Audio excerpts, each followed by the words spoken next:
Man islom dinini qabul qilganligim tufayli mani ota-onam mendan voz kechdi. Mani aybim nimada, birodarlarim? Islom dinini qabul qilganligim tufaylimi? Men sizlarga borku bitta haqiqat narsani aytayki, mani ota-onam kofir bo'lganligi tufayli men sizlarga borku misol keltirib beraman. Ya'ni ular Budda diniga sig'inishadi. Ular mendan voz kechganligi tufayli, ya'ni men islom dinini qabul qilganman. Ya'ni ular menga nima deyishyapti? Agarda sen islom dinidan voz kechsang, shunda biz ya'ni seni farzand sifatida tan olamiz. Agarda sen islom dinidan voz kechmasang, sen bizni ya'ni farzandimiz emasman degan, ya'ni menga gaplar ya'ni gapirgan ular. Men sizlarga borku bitta misol keltirib beray. Men deyaylik, uyga borgan paytim kunida ota-onalarim uyga borganimda, endi men boshqa joyda yashayman, ota-onam boshqa joyda yashaydi. Bir dasturxonda deyaylik taom yeb o'tirgan paytimiz kunida, endi misol oddiygina telefonda Qur'on yoki nashida qo'yib qo'ysam, ularning jahllari chiqib ketadi. Chunki ularning ichida shayton yashaydi. Ular menga nima deydi? "O'chir naxuy, nima eshityapsan?" deydi. Rasulullohning tarziga, Allohning qarshisiga juda haqoratli so'zlar bildiradi. Ya'ni men ularga qarshi chiqib, ya'ni ularni kerak bo'lsa men haqoratli so'zlar bilan qatniyat qilib, ya'ni so'kvorishlikka harakat qilaman, lekin men so'kmayman, chunki ular meni ota-onam. Kim bo'lishidan qat'iy nazar. Mani aybim nimada, birodarlarim? Islom dinini qabul qilganligim tufaylimi? Men ya'ni Budda dinidan voz kechib islom dinini qabul qildim. Inshaalloh, alhamdulillah, men musulmon bo'ldim. La ilaha illalloh Muhammadur Rasululloh. Ashhadu va la ilaha illalloh va ashhadu anna Muhammadan abduhu va rasuluhu. Alloh taolodan boshqa iloh yo'q. Ya'ni uning quli va elchisi payg'ambar Muhammad alayhi salatu vassalomdir.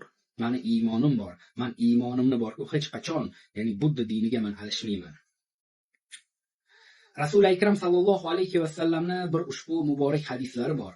Rasululloh aytadi ekanlar: "Auzu billahi minash shaytonir rojim. Bismillahir rohmanir rohim. Illa man tabana ayyuhan nabiyyuhu min hayyuhan min ummati hajrun" deganlar.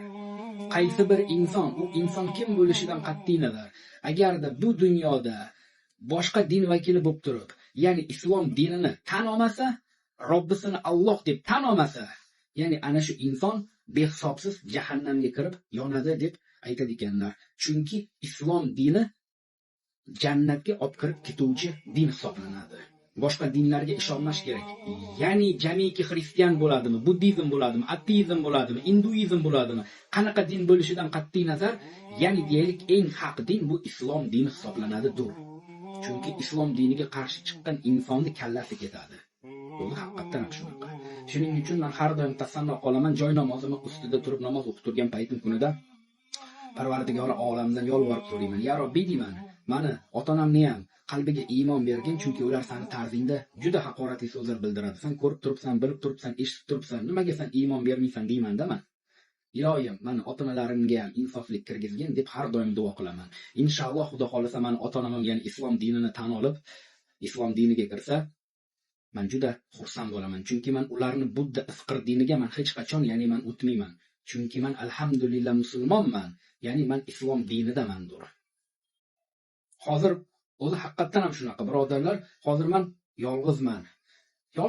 Ota-onam mendan voz kechgan, qarindosh urug'larim mendan voz kechgan. Men bir o'zim qoldim. Mana shu dunyoda men bir o'zimman.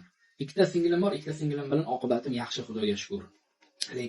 Lekin mana shu ijtimoiy tarmoqda deyaylik, meni kuzatib turadigan insonlar meni hayotimda bo'lib o'tadigan voqealarni bilib turish kerak degan umiddaman. Shuning uchun birodarlar, qaysi bir inson boshqa din vakilida bo'lsa, iloyim, ya'ni siz islom diniga o'tishlikka harakat qiling, iymoningizni mustahkam qiling va Alloh taoloni Robbingiz deb tan oling va uning qulini, payg'ambarini Muhammad alayhi salatu vassalomga iymon keltiring.